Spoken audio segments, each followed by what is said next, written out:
जय हिंद दोस्तों। स्वागत है हमारे मित्रों का। तो आज फिर हम लोग शुरुआत करते हैं बेटा। जहां से हम लोग आगे बढ़े थे वहीं से आगे बढ़ते हैं। कल क्लास जहां रुकी थी हम उसी के आगे बढ़ेंगे बेटा। कल पूरा नहीं हो पाया था। जहां तक मैं देख पा रहा हूं अभी हमारे मित्र लाइव नहीं हो पाए हैं। तो अगले 5 मिनट में बेटा मैं क्लास शुरू करूंगा। तो जल्द से जल्द हमारे मित्र लाइव हो जाएं। अभी भी हमारे कुछ मित्रों को समस्या है और वो परेशान है कि सर हम कैसे लाइव हो पाए, आपको देख पाए। तो मैं बता रहा हूँ बेटा, फेसबुक पेज पे जाइए, आर्या कैरियर पॉइंट एंटर करिए, एक पेज ओपन हो जाएगा। उसको थोड़ा रिफ्रेश करिए, फिर आपको मैं लाइव दिखूंगा बेटा। और हम लोग प्रतिदिन इसी प्लेटफॉर्म पे 11 बजे से आपको कक्षाएं दे पा रहे हैं। और वास्तव में जैसा मैंने बताया था कि हमारे यहाँ सिविल सर्विसेज के जो बैचेस के बच्चे हैं ऑफलाइन में, उनका समय है। तो इसी क्लास को मैं आपके लिए लाइव भी कर देता हूँ बेटा। तो एक ही साथ दोनों काम हो जाता है। आपको निःशुल्क कक्षाएं मिल जाती हैं और मेरे सामने जो बच्चे बैठे हैं उनको भी हम अ, अपनी बातें कह पाते हैं, बात कर पाते हैं। तो आपका सहयोग बेटा अपेक्षित है। सहयोग सिर्फ इतना है कि आप टाइम पे इस वीडियो को देखें। और बाय द वे, अगर ये वीडियो मिस हो जाता है, आप ऑनलाइन रियल टाइम में क्लास नहीं कर पाते हैं, तो यूट्यूब चैनल पे जाके बेटा इसको देखिए। और सारा वीडियो क्रम से ही स्थापित किया गया है। जैसे आज आप देख पा रहे होंगे, आज नाइन्थ लेक्चर है, यानी 8 लेक्चर पहले के हो चुके हैं। और वो सारे लेक्चर यूट्यूब चैनल पे क्रम से उपलब्ध हैं बेटा। तो उसको देखिएगा। मैं शुरुआत करता हूँ बेटा। कल हम लोगों ने बात किया कि मोशन ऑफ अर्थ,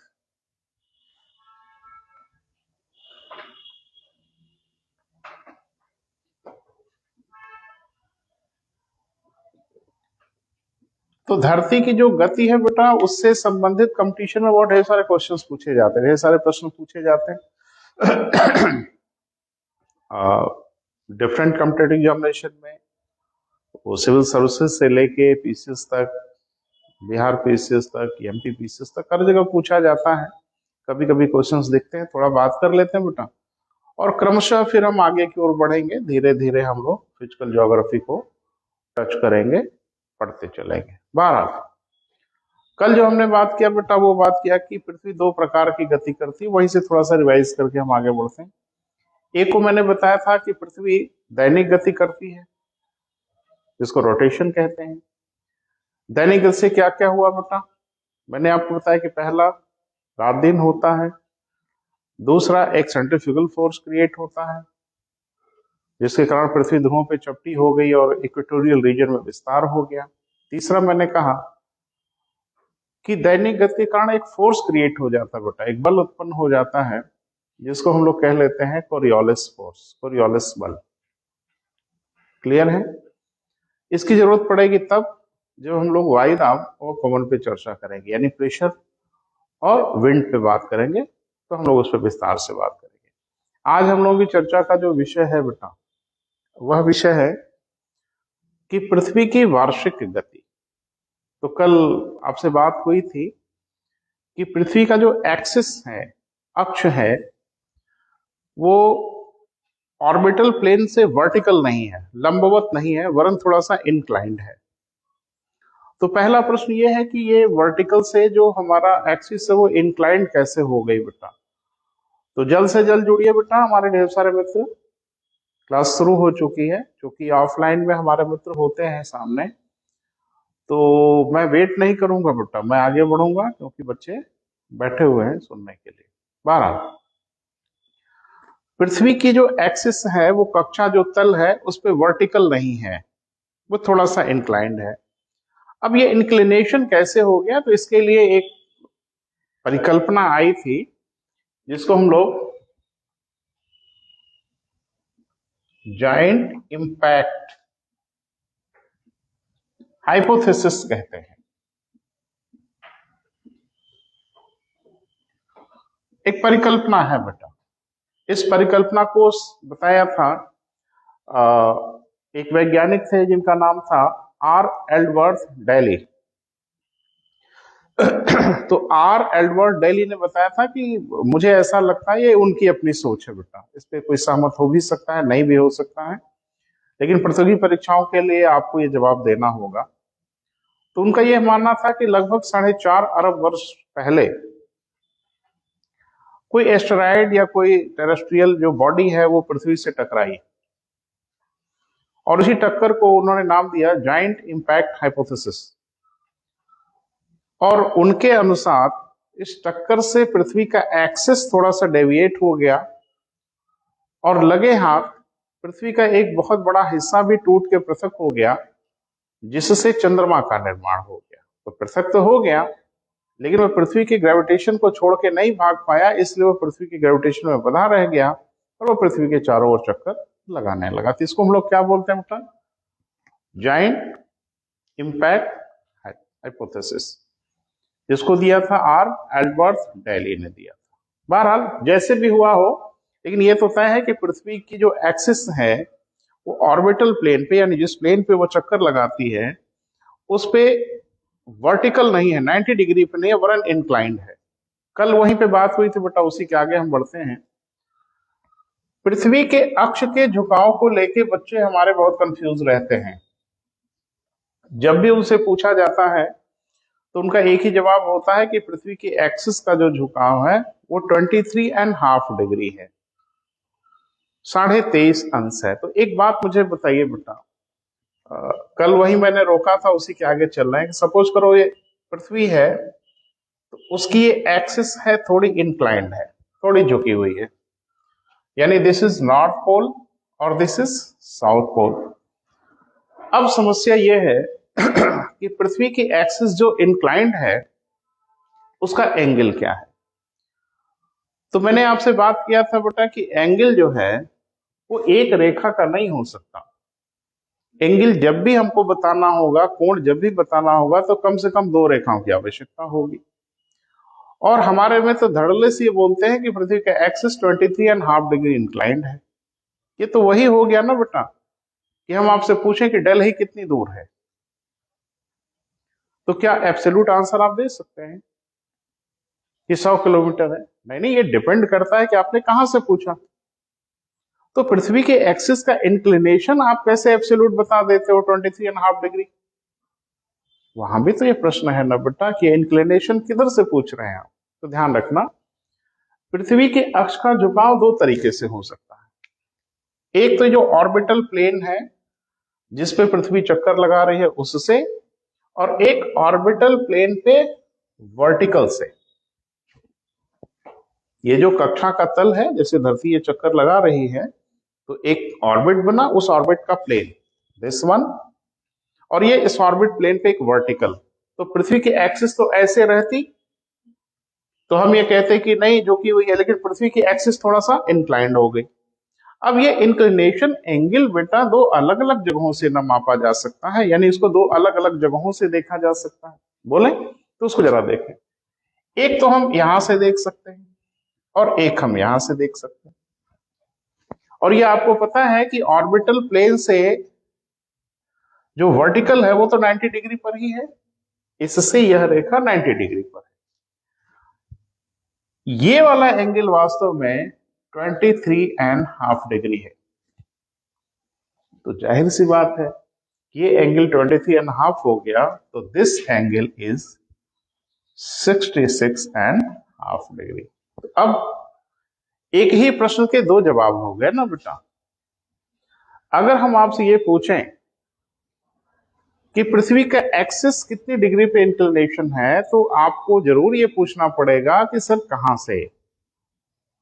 तो ऑर्बिटल प्लेन यानी कक्षा तल पर बने लंब से, ये कक्षा तल है और इस पे बने लंब से 23.5 डिग्री, और कक्षा तल से ऑर्बिटल प्लेन से 66.5 डिग्री।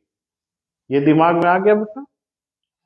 तो ये एब्सोल्यूट आंसर आपको नहीं देना है कि पृथ्वी का अक्ष कितना झुका हुआ है, वो 23.5 अंश।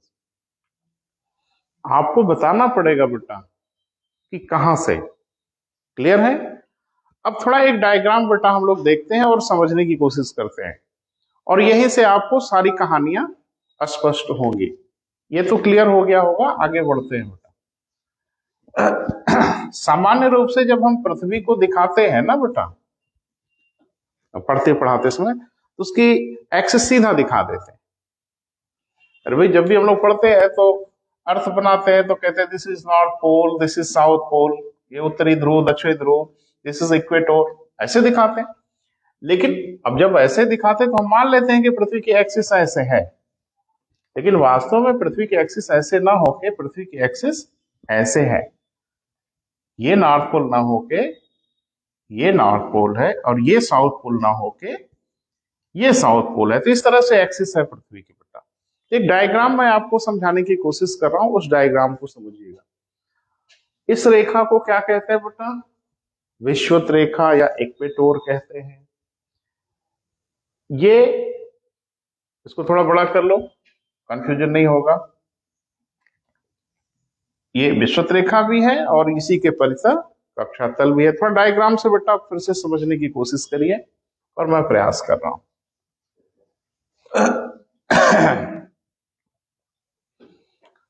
एक सब्जेक्ट है जिसका नाम है जियोमेट्री। तो मुझे लगता है जियोमेट्री का मतलब ही है पृथ्वी का मापन। तो थोड़ा देखते हैं बेटा कैसे जियोमेट्री का मापन करते हैं, और उसे हम धरती पे क्या क्या चीजें निकालते हैं। तो थोड़ा सा बड़ा सा डायग्राम बेटा, सपोज करें ये पृथ्वी, बोले ये हो गया कक्षा तल। कक्षा तल मतलब ऐसे समझो, ये पृथ्वी है, जिस तल पे वो चक्कर लगा रही है, ये कक्षा तल। और ये हो गया कक्षा तल पे क्या बेटा? लंब, वर्टिकल। तो ये क्या है बेटा? लंब। किस पे? कक्षा तल पर। और ये क्या है बेटा? ऑर्बिटल प्लेन है। वो पृथ्वी को बीच में रख के हम आपको दिखा रहे हैं ताकि आपको समझ में आए। फिर से समझें बेटा, जैसे पृथ्वी जब चक्कर लगा रही है तो ऐसे चक्कर लगा रही है। ये जो ऑर्बिट बना, उस ऑर्बिट का एक प्लेन बना, जिसको हम लोग क्या कहते हैं? कक्षा तल। उस प्लेन पे अगर हम कोई वर्टिकल खड़ा कर दें तो वो कुछ ऐसा, और सपोज करो धरती ऐसी इसी प्लेन पे चक्कर लगा रही है। क्लियर? अब पृथ्वी की एक्सिस अभी आपने पढ़ा कि थोड़ी इंक्लाइंड है, जो कोई वही है। ये हो गया बेटा नॉर्थ पोल, और दिस इज साउथ पोल। थोड़ा ध्यान से समझिएगा बेटा, सब कुछ क्लियर हो जाएगा। जब मैंने पृथ्वी को सीधा दिखाया था तो मैंने ये कहा था दिस इज इक्वेटोर, और ये सपोज करो एक्सिस है। जब इसको घुमाओगे ये विषुवत रेखा भी घूम जाएगी, तो विषुवत रेखा इक्वेटोर अब तो शायद ऐसे हो जाएगी। अब ये क्या है बेटा? विषुवत वृत्त या रेखा, दिस वन। और ये क्या है? पृथ्वी की एक्सिस। और ये तो देख रहे हैं कक्षा तल पे लंब, और ये क्या है? कक्षा तल। अब थोड़ा सा ज्योमेट्री का प्रयोग करते हैं बेटा, और आप ही अपने आंख से देखिएगा कि क्या क्या चीजें हो रही हैं। इस रेखा को हम पैरेलल यहां मिला देते हैं, और इस रेखा को हम यहां से पैरेलल यहां से मिला देते हैं। क्लियर है? थोड़ा सा बेटा समझने का प्रयास करिएगा। और अभी आपने बताया कि ये जो एंगल है ये 23.5 डिग्री, तो ये 66.5 डिग्री। क्लियर है? अब ज्योमेट्री की थोड़ी सी बेटा आवश्यकता है और बात बन जाएगी।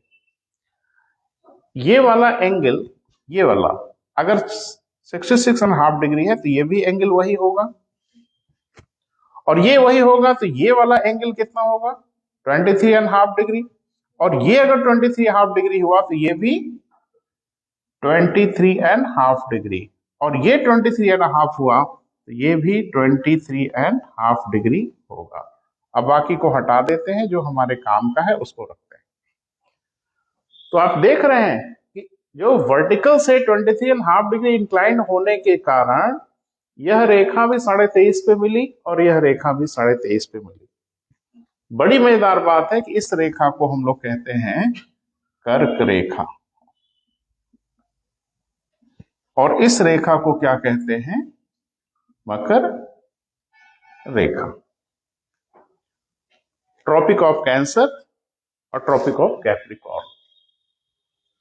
देखो, विद्यार्थी जीवन में जब हम लोग अध्ययन करते थे ना बेटा, तो एक बड़ी भारी तकलीफ हो, मुझे तो हुई, आपको पता नहीं हुई कि नहीं,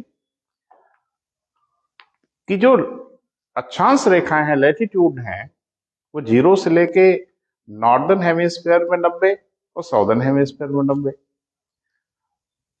सबसे बड़ी परेशानी हुई कि जब हम लोग ट्रॉपिक ऑफ कैंसर का निर्धारण किए, कर्क रेखा को निर्धारण किए, तो 23.5 क्यों लिखा? 23 लिख दिए होते, 24 पूरा लिख दिए होते, इसलिए कि ये एंगल 23.5 है ना बेटा, तो इसके अकॉर्डिंग यह भी 23.5 हो जाएगा और ये भी हो जाएगा। ट्रॉपिक ऑफ कैंसर हो गया, ट्रॉपिक ऑफ कैप्रिकॉर्न हो गया। क्लियर हो बेटा? अब हम लोग धरती को थोड़ा सीधा कर लेते हैं। ये तो एक्चुअल कंडीशन है, हम लोग समझने के लिए पृथ्वी को थोड़ा सा सीधा करते हैं बेटा, और समझते हैं कि अब क्या मामला है, ये सब का मतलब क्या है। अब हमने पृथ्वी को क्या किया बेटा? सीधा कर दिया। अब ये हो गया पृथ्वी का अक्ष, axis. This is north pole, this is south. सीधा है नहीं बेटा, समझने के लिए मैंने सीधा किया। दिस इज इक्वेटोर, ये वाली रेखा। बोले बेटा? अब बताइए कि ये वाली रेखा कौन है? This one. और ये वाली रेखा कौन है? This one. तो इसी को तो हम लोग कहते हैं ना बेटा कर्क रेखा, और इसे क्या कहते हैं? मकर रेखा। Tropic of cancer, tropic of capricorn, और दिस इज 0 डिग्री। और ये क्या है बेटा? 23.5 नॉर्थ, और ये है 23.5 साउथ। समझ नहीं आता ये सब क्या है? What is this? ये तो थोड़ा क्लियर हुआ ना बेटा आपको? थोड़ा इसको देखने की कोशिश करिए कि क्लियर हो रहा है ना कि इसी को मैंने सीधा कर दिया। और ये क्यों हुआ? वो इंक्लिनेशन की वजह से हुआ। क्लियर हो रहा है बेटा? ये क्या है? कक्षा तल है। बोले बेटा? कक्षा तल, ये कक्षा तल पे लंब और पृथ्वी के एक्सिस इधर। ये वाला एंगल हो गया 23.5, ये 66.5, और हमने ज्योमेट्री का प्रयोग किया, इस तरह की एक संरचना बनाया, ये हो गया बेटा 23.5 और ये हो गया 23.5। ये है क्या बेटा? अब इसको जब हमने सीधा किया तो कुछ ऐसा दिखा। ये क्या है? कभी आपने, थोड़ा हम लोग धार्मिक है तो कुछ मुहावरे के रूप में हम लोग एक शब्द प्रयोग करते हैं, लक्ष्मण रेखा। तो कभी सीरियल उरियल देखा हो तो आपने देखा होगा ना कि वो लक्ष्मण जी ने एक रेखा खींचा सीता माता के लिए और आग्रह किया कि आप इस रेखा को उल्लंघन मत करिएगा। उन्होंने किया, परिणाम क्या हुआ? ये भी लक्ष्मण रेखा है, और ये लक्ष्मण रेखा सीता माता के लिए नहीं, ये लक्ष्मण रेखा सूर्य के लिए है, सन के लिए है। और सूर्य से यह रिक्वेस्ट किया जाता है कि आप इसका उल्लंघन मत करिएगा, और सूर्य नहीं करता। एक्चुअल में सूर्य की जो लंबवत किरणें हैं, वर्टिकल, देखो सूर्य की किरणें तो बेटा आधी धरती पर पड़ती हैं, लेकिन भले ही आधी धरती पर पड़ती हैं, हर जगह सूर्य की किरणें 90 डिग्री पर इंसिडेंट नहीं होती, लंबवत नहीं होती। बच्चा नहीं समझ पाता क्यों नहीं होती, तो थोड़ा हम आपको बेटा बताने की कोशिश कर रहे हैं। जरा सा देखिए, जैसे सपोज करो ये पृथ्वी है, इधर से सूरज की किरण आ रही है, तो सूरज की किरण तो हर जगह आ रही है ना बेटा? बोले? हर जगह दिन हो रहा है, लेकिन सूर्य की किरणें सिर्फ यही 90 डिग्री पर पड़ रही हैं। यहां तो एंगल बना दिया, यहां भी एंगल बना दिया, तो सूर्य की किरणें पूरी धरती पर तो आ रही हैं, लेकिन 90 डिग्री पर हर जगह नहीं पड़ रही है बेटा। तो ध्यान रखना, ये कर्क रेखा और मकर रेखा, ये सूर्य की 90 डिग्री पर पड़ने वाली किरणों की बाउंड्री लाइन है। पूरे वर्ष भर में, पूरे साल भर में सूर्य की लंबवत किरणें इसके और इसके बीच ही रहती हैं, रोज नहीं रहती। किसी दिन अगर यहां लंबवत हुई तो किसी दिन यहां, किसी दिन यहां, सो ऑन करते करते करते करते मकर रेखा पर।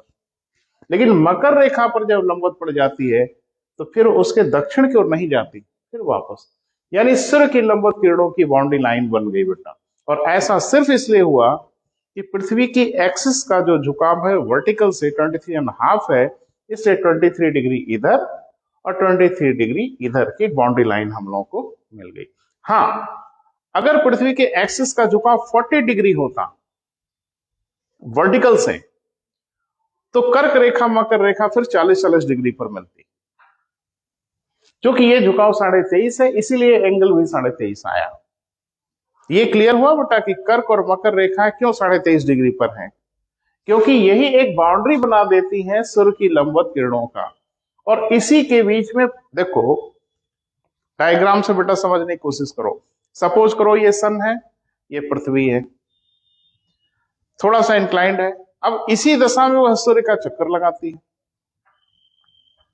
तो वास्तव में पृथ्वी को देखोगे तो पूरे एक चक्कर में 23 डिग्री इधर और 23 डिग्री इधर, देखो इधर और घूमते घूमते इधर, तो 23.5 अंश का पूरा विचलन इस तरफ और 23.5 अंश का डेविएशन इधर, यानी कुल 47 डिग्री का डेविएशन देखने को मिल जाता है, अंतर देखने को मिलता है। और ये वास्तव में सूर्य की लंबवत किरणों की रेंज है।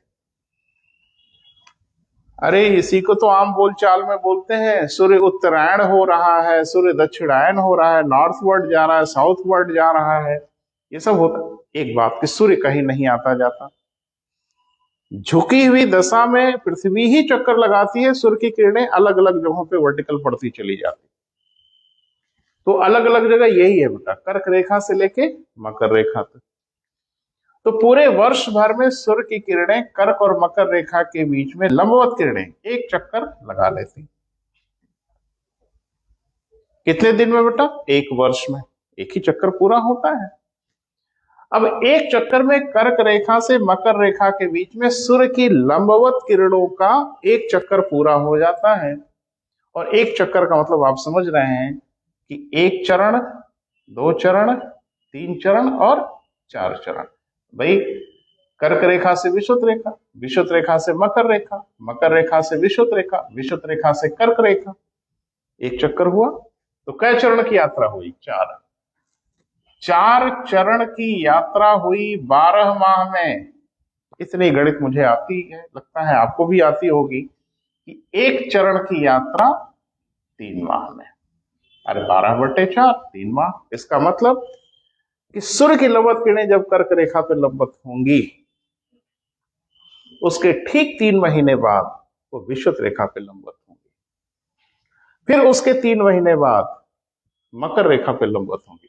और मैंने कहा था कि बाउंड्री है ना बेटा, अब इसके नीचे वर्टिकल रेंज नहीं जाएंगी, अब वापस लौटेंगी। तो 3 महीना, फिर यहां, फिर अगले 3 महीना यहां, तो 3, 3, 6, 3, 9, 3, 12 महीने, यानी 1 साल पूरा हो गया। अब जरा देखिए,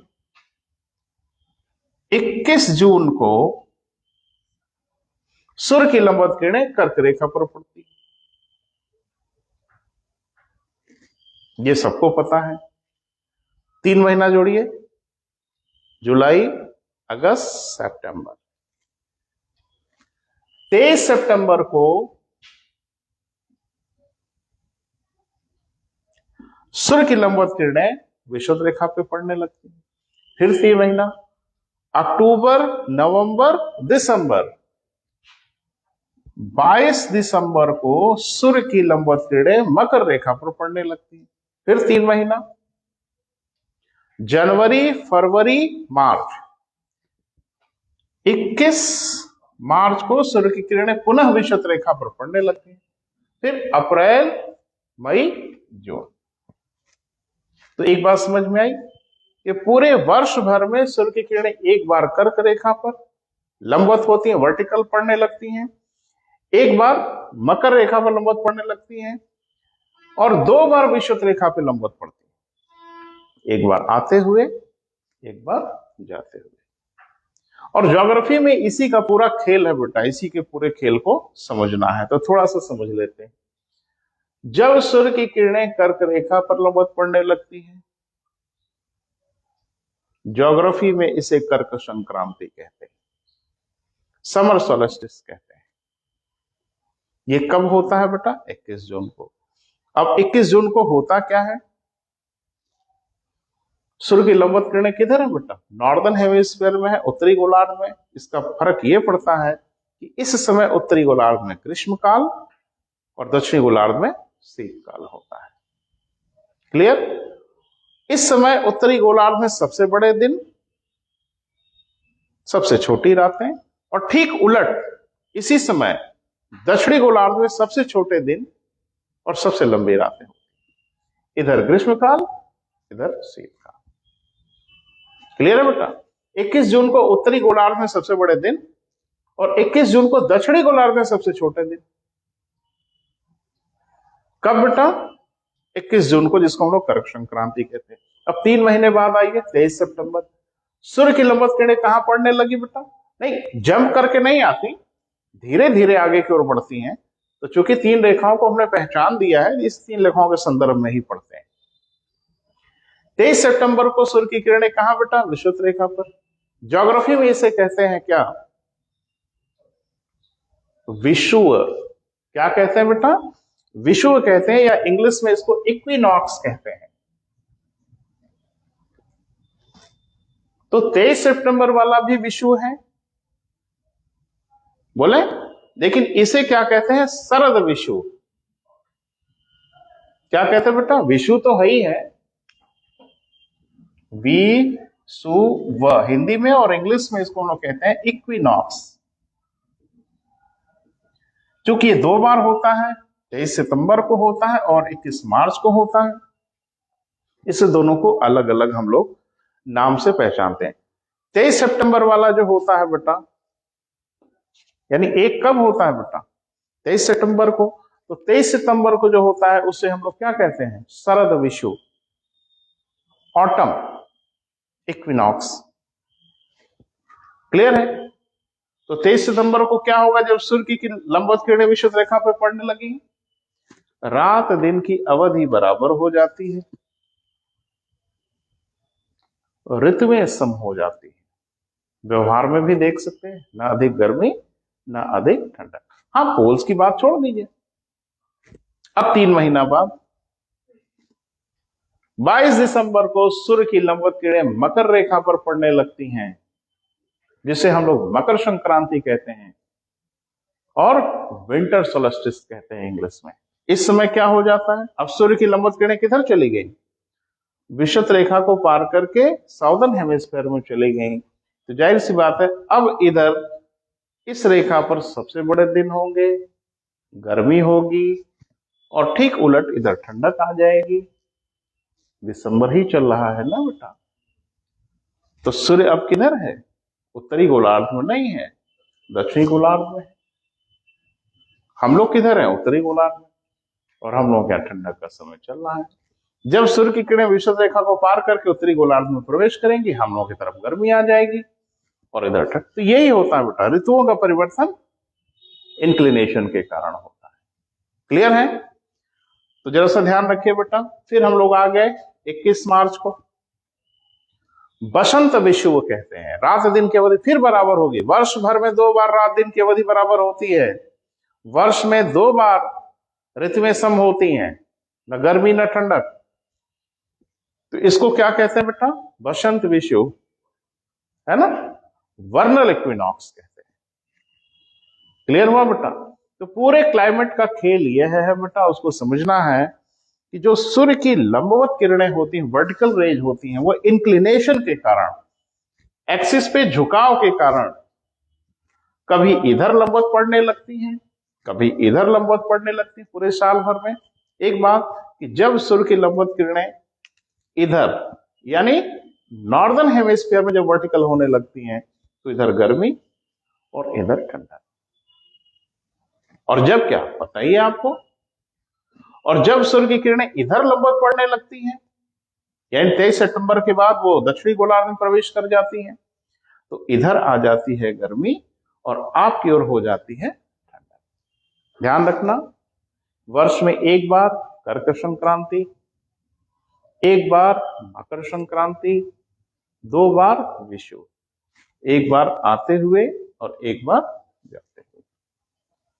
विषु माने इक्विनॉक्स, ये कब कब होता है बेटा? 21 मार्च और 23 सितंबर। क्लियर हुआ बेटा?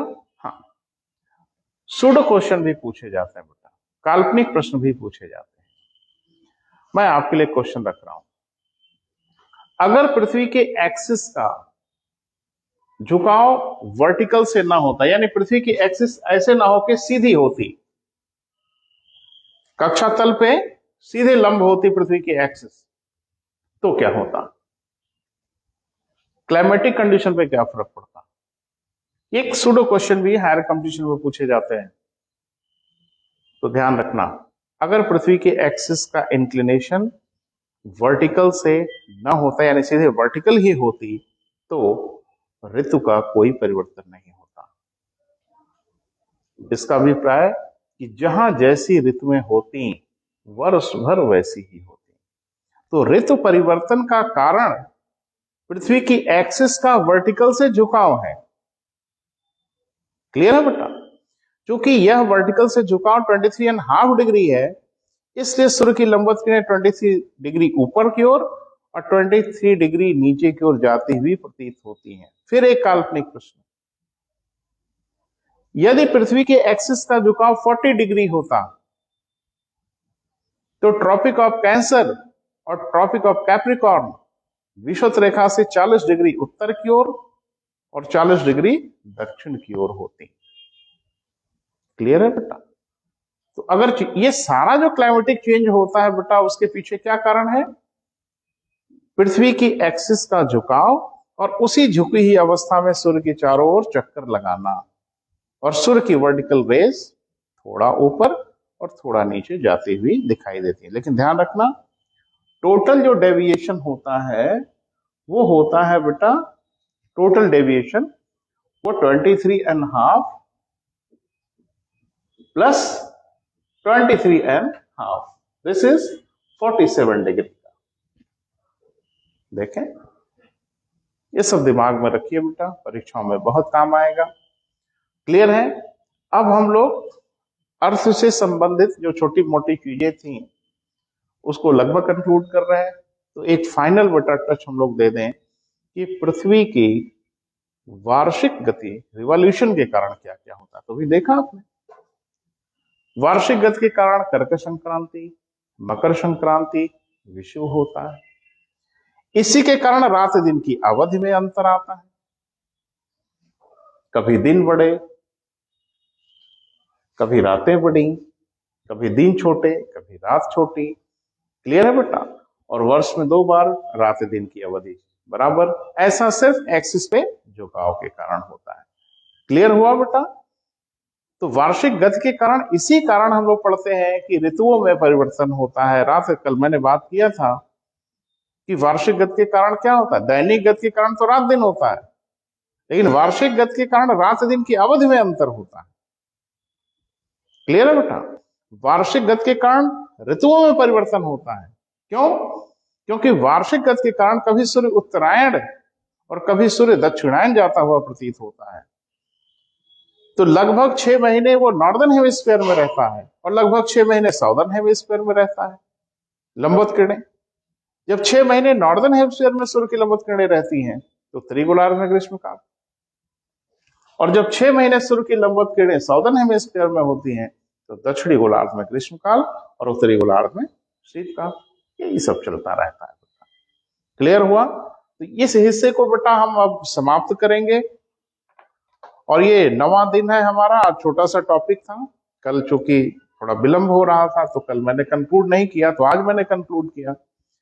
अब हम लोग आगे बढ़ेंगे बेटा, और क्रम से एक एक जो हमारे सेगमेंट हैं उस पर हम लोग चर्चा करेंगे। तो अगला जो सेगमेंट है हम लोगों का वो है बेटा एटमॉस्फेयर, वायुमंडल। फिर हम लोग पढ़ेंगे लिथोस्फेयर, स्थल मंडल। फिर हम लोग पढ़ेंगे हाइड्रोस्फेयर, जलमंडल। फिर हम लोग धीरे धीरे जो क्लाइमेटिक ऑर्डर पे डिवाइड किया गया है पूरी धरती को, ग्रॉसलैंड वगैरह वो सब का अध्ययन करेंगे, तब हम लोग लास्ट में आएंगे भारत का भूगोल। क्लियर है बेटा? मुझे लगता है कि आपने एंजॉय किया होगा, आपको समझ आया होगा। नहीं आया होगा बेटा तो हमसे बात करिए, मैसेज भेजिए, हम फिर से वीडियो बना के आपको समझाने की कोशिश करेंगे। लेकिन ध्यान रखिएगा, यह जो क्लास आपको मैं दे रहा हूं ये लाइव क्लास है। हमारे मित्र जो सामने बैठे हैं हम उनसे बात करते हैं, लगे हाथ आपकी वो की भी मदद हो जाती है। लेकिन अब आपकी बारी है बेटा, आप हमारी मदद करें। आपको सिर्फ ये मदद करनी है, इसे ज्यादा से ज्यादा आप शेयर कर लें, इसी वक्त शेयर कर लें। शेयर करने में कुछ टाइम नहीं लगता। और अगर आप वीडियो शुरू से देखना चाहते हैं, पहले दिन से देखना चाहते हैं, हो सकता है आज कुछ बच्चों को जो आज वाला देख रहे हो खाली समझ ना आया हो, ये पहले दिन से वीडियो को आप देखिए। यूट्यूब पे उपलब्ध है बेटा, सारे वीडियो उपलब्ध है क्रम से, जो मैं आपके लिए वहां अरेंज करता जा रहा हूँ। कुछ देर के बाद इसे भी अपलोड कर दूंगा। ठीक है बेटा? Thank you. पूरी हिम्मत से पढ़ाई करिए बेटा। धन्यवाद।